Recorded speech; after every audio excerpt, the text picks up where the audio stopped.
Este video va a cubrir la derivación de la ecuación de Larmor. La ecuación de Larmor tiene que ver con la potencia radiada por una onda electromagnética. Empezamos entonces con una carga en el punto O que está acelerada hasta el punto O' y de ahí va a la deriva una distancia arbitraria.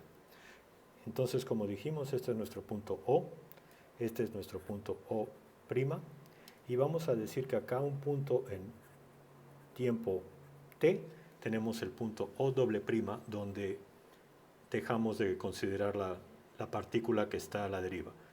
Entonces dijimos acá que estábamos acelerando la partícula por un intervalo delta t, una aceleración a, y de ahí lo que tenemos es que por este intervalo grande de acá tenemos una velocidad u y un tiempo t, al cual estamos con una velocidad constante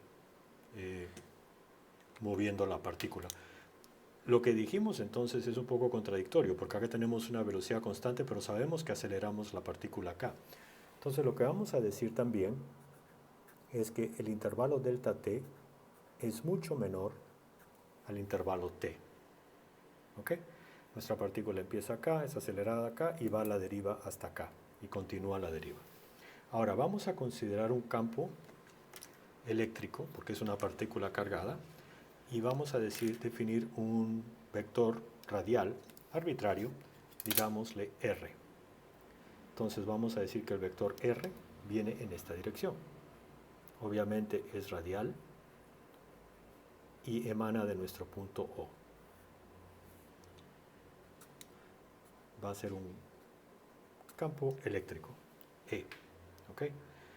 Entonces, ese campo eléctrico también va a tener un potencial afiliado a él mismo. Y vamos a analizar este potencial en el punto O', donde paramos de acelerar la partícula. Vamos a dibujar una esfera equipotencial ahí. ¿Ok? Ahora, en un punto delta t más grande, ya habíamos estado emanando, o sea, despidiendo un campo eléctrico del punto O. Y este es el equipotencial de ese campo eléctrico. Entonces, escribiendo lo que tenemos aquí, tenemos este campo de acá, proveniente de O', tiene como radio igual a ct, donde c es la velocidad de la luz y t es el intervalo que estamos esperando para medir ese campo. Este campo proveniente de O', solo un primo, corresponde a R igual a C por T más delta T. Es un poquito más tardío y este de acá viene de acá. ¿Okay? Otra cosa que vamos a considerar ahorita es el campo que está emanando, que está sacando nuestra partícula cargada en el punto O'. Vamos a hacer un diagrama parecido al previo, pero vamos a notar que en este tiempo el campo solo llega hasta ahí. Entonces, como lo que hemos hecho es acelerado la partícula a través de este intervalo delta t, nuestro campo eléctrico se ha modificado de un solo salto desde este punto donde estaba antes hasta este otro punto. Es decir, tenemos como decir un aventón que le hemos dado a nuestra partícula, ¿no? A nuestro campo eléctrico. Entonces, vamos a decir que el campo eléctrico obviamente tiene que ser continuo, entonces vamos a hacer una conexión acá de este campo a este campo. Esto de acá no puede ser una esquina, sino tiene que ser una curvita, por eso le hemos hecho la curva. Ahora, vamos a definir un triángulo que va a ser útil y vamos a decir que es este de acá, el punto en que empezamos el triángulo, un triángulo perpendicular. ¿Okay? Vamos a decir de aquí hasta acá y de aquí hasta acá. ¿Okay? Entonces, esta dirección de acá va a ser el componente perpendicular de la velocidad multiplicado por t. Es este de acá. Y este componente de acá va a ser c por delta t, esencialmente el grosor de nuestras dos esferas, donde tenemos la región donde se impulsó la partícula. ¿Okay?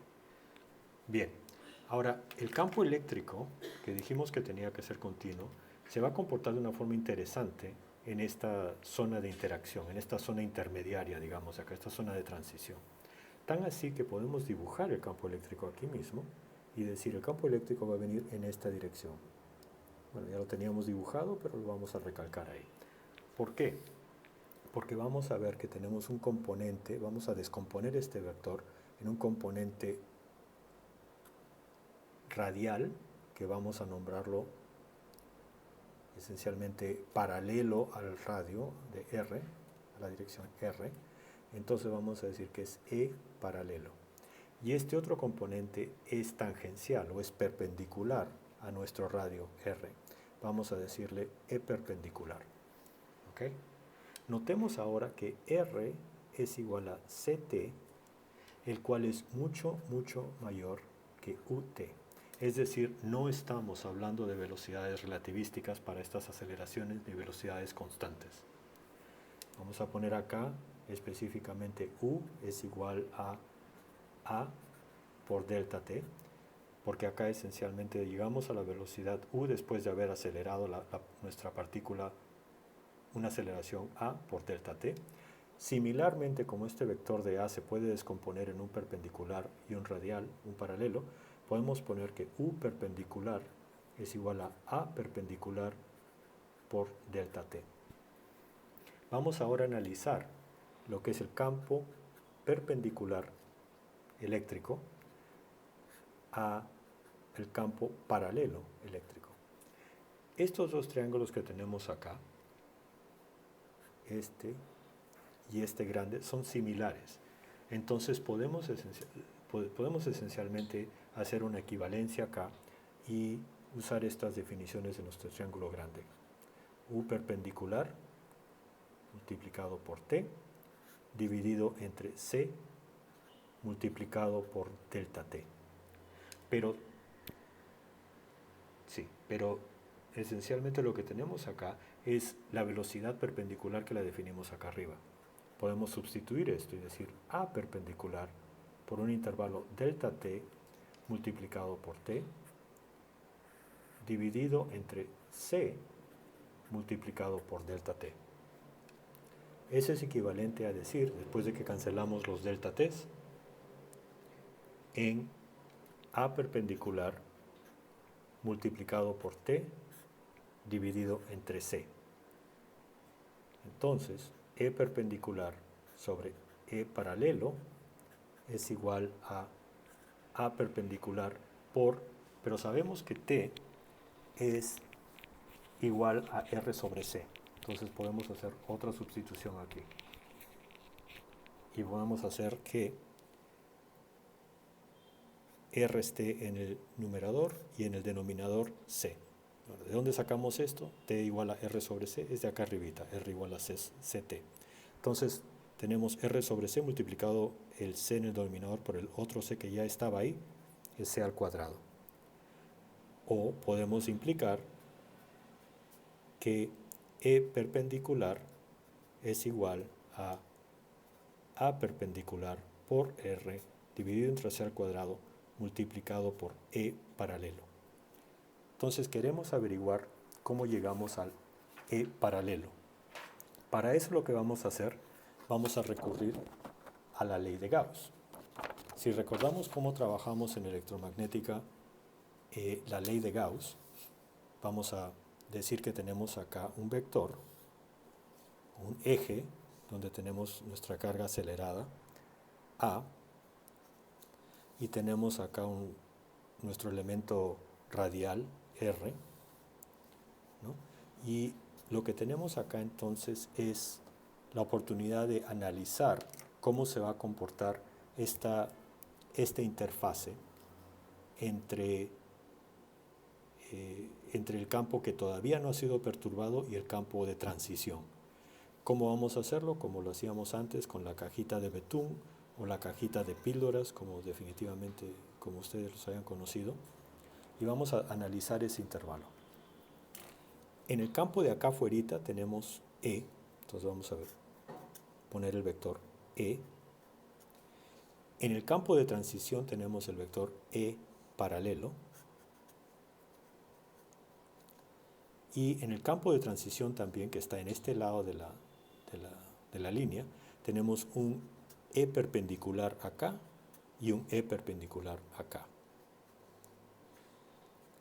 Una vez más, este análisis solo está derivándose de viendo esta interfase, esta ola de choque, si le queremos decir, pero viéndola de cerca.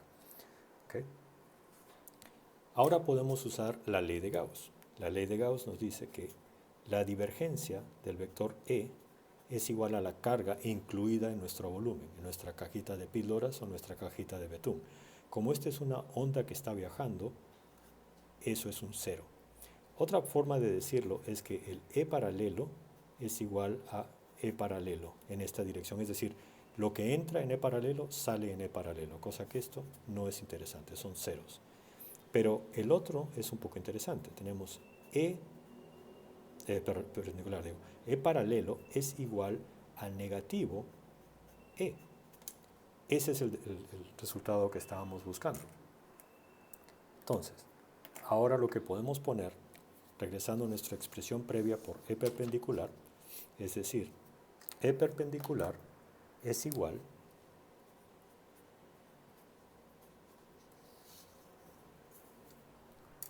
a negativo A paralelo por Q entre 4 pi epsilon 0 R por R sobre C al cuadrado. ¿De dónde sacamos esto? De este punto de aquí, de este término de aquí, A perpendicular por R sobre C al cuadrado, A perpendicular por R sobre C al cuadrado, E paralelo es Q sobre 4 pi epsilon 0 R al cuadrado. En este punto lo que podemos hacer es cancelar R's y la expresión que tenemos es E perpendicular es igual a menos A perpendicular por Q sobre 4 pi epsilon 0 R C al cuadrado.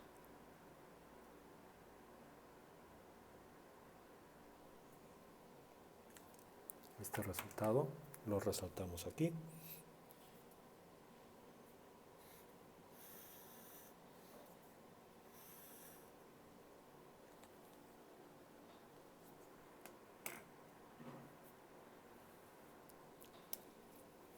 Bien, tenemos entonces que este perpendicular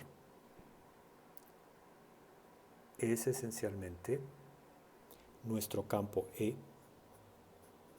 función de vector R y tiempo.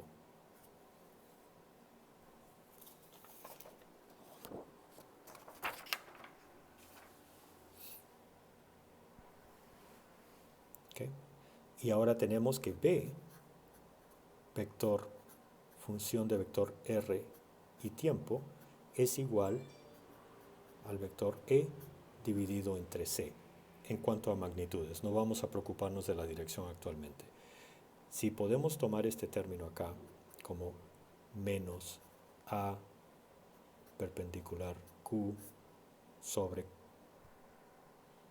4 pi epsilon 0 R C al cuadrado, vamos a ver que acá el B va a ser menos A perpendicular Q sobre 4 pi epsilon 0 R C al cubo. ¿Okay? Otra cosa que tenemos que tener en pendiente es que el vector pointing S, como función de vector de posición R y tiempo, es igual a vector E cross vector B sobre mu 0. ¿Okay? Eso quiere decir que nuestro vector S, función de r y t es igual a perpendicular q cuadrado, por estos dos términos acá. El negativo se multiplica por el negativo y nos da un positivo, dividido entre c a la 5, o a la quinta potencia, 4pi r al cuadrado, por epsilon 0 por epsilon 0 mu 0, el mu 0 viene de acá abajo, y eso es todo. Ahora, este término de acá lo estamos escribiendo así porque, si recordamos, c al cuadrado es igual a 1 sobre mu 0 epsilon 0. Entonces lo que esto nos está dando es un 1 sobre c al cuadrado.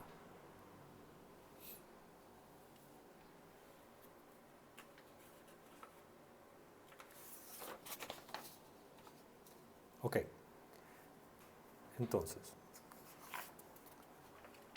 si es que vamos nosotros ahora a la definición de A y vemos acá arriba que podemos descomponer este vector en A perpendicular, porque esta era la dirección perpendicular, y esta dirección A paralelo, vemos acá, y este ángulo de acá siendo el ángulo θ, vemos que A por el seno del ángulo θ nos va a dar este vector A perpendicular. Entonces podemos darnos acá el espacio para escribir A perpendicular es A seno de θ. De esta forma podemos simplificar nuestra ecuación de Poynting. Vector S, función de vector R y tiempo, es Q al cuadrado, seno cuadrado de θ, dividido entre 4pi r, cantidad al cuadrado, multiplicado por c al cubo, multiplicado por epsilon 0, donde hemos simplificado este c al cuadrado dividido entre c a la quinta.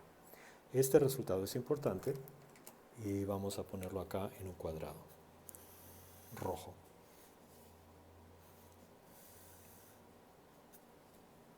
¿Ok? Casi ya terminamos. Vamos entonces ahora a la potencia. Vamos a ponerla como P. Es igual al vector de Poynting promediado espacialmente a través de toda la esfera. Esto nos va a dar una integral una doble integral realmente, porque estamos hablando de una derivada, una integral por diferentes ángulos, el ángulo azimutal y radial. Y vamos a poner acá Q cuadrado, A cuadrado, sobre C al cubo, multiplicado por epsilon 0, multiplicado por 4pi cuantidad al cuadrado, multiplicado por una doble integral. Y acá adentro vamos a tener el seno cuadrado de θ sobre r cuadrado, pero notamos que el elemento de volumen para estas integrales va a ser r cuadrado seno de θ de phi. Entonces vemos acá rápidamente que el r cuadrado se cancela. Ahora, vamos a estar claros en cómo definimos los ángulos, porque hay una convención para matemáticas y hay una convención para física. Esto de acá vamos a decir que es nuestro vector R, el cual se puede proyectar al plano XY. Y aquí lo que tenemos entonces es un ángulo en el plano XY, que le vamos a decir como phi, que obviamente ya estamos viendo que va a ir desde 0 hasta 2pi, y este otro ángulo azimutal, que le vamos a nombrar ángulo θ, y vemos que va a ir desde 0 hasta pi, y con eso vamos a completar la esfera. ¿Okay?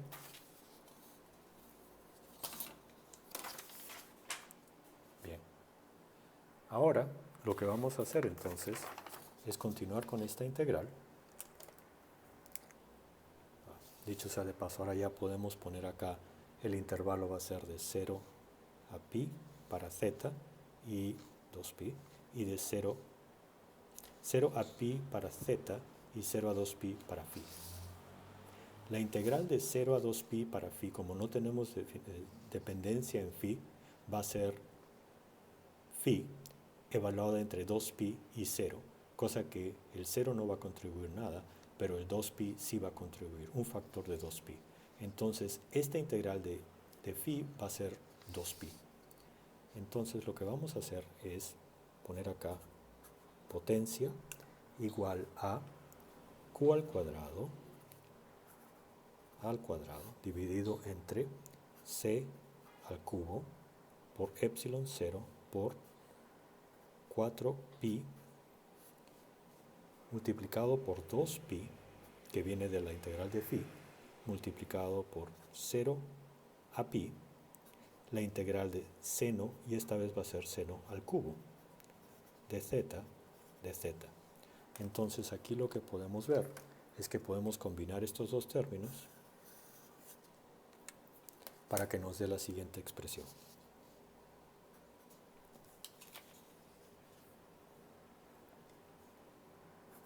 Q cuadrado a cuadrado entre c cubo epsilon 0 8pi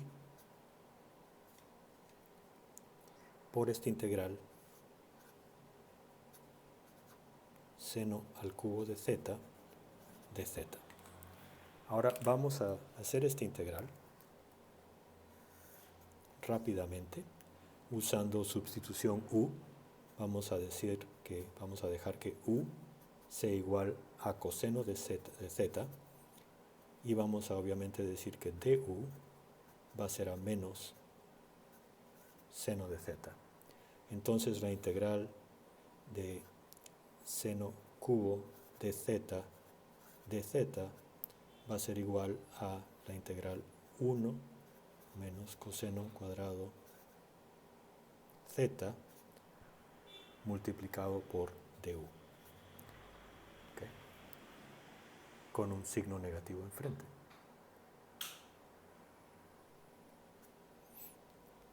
Eso nos va a dar una integral de u cuadrado menos 1 de u, lo cual evalúa a 1/3 u cubo menos u.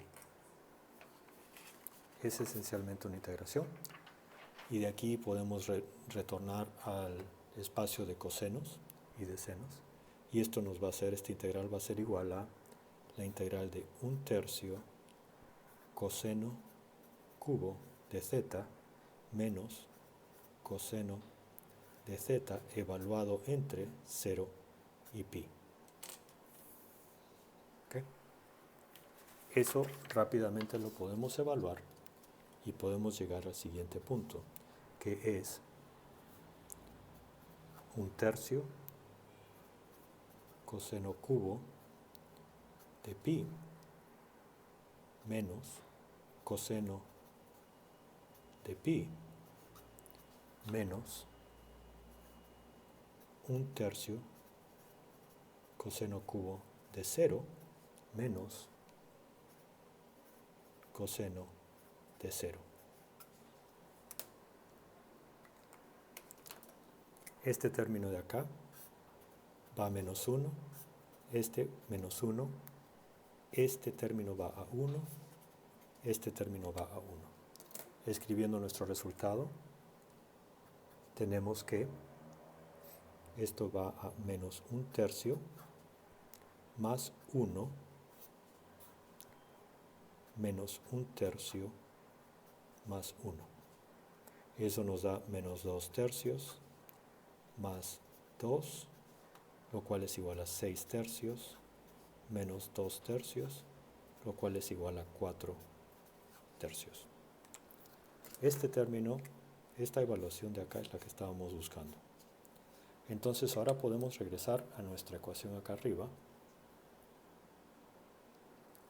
y podemos decir que la potencia es igual a Q cuadrado A cuadrado sobre 8pi por C al cubo por epsilon 0 por 4/3. Esto va a 1, esto va a 2. Este 2 por 3 es igual a 6, cosa que nuestra expresión final es que Q al cuadrado más A al cuadrado sobre 6pi por C al cubo por epsilon 0 es la expresión para potencia. Notamos ahora que la expresión para potencia no tiene dependencia en R. Es decir, la medimos en watts y no importa qué tan alejados, incrementa nuestra distancia R, pero incrementa también disminuye la fuerza del campo eléctrico. Entonces la potencia continúa constante. Esto de acá es la fórmula del Larmor. Es notable recordar que hemos asumido algunas cosas para llegar a este resultado. Una de ellas era de que estamos mucho por debajo de la velocidad de la luz.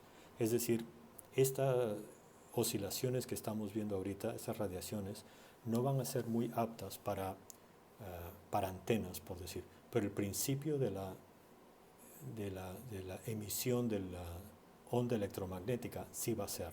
Es casualmente por ese efecto que tenemos como de zona de transición causada en el aventón que se da la carga por una aceleración A. Y eso es esencialmente el final del video.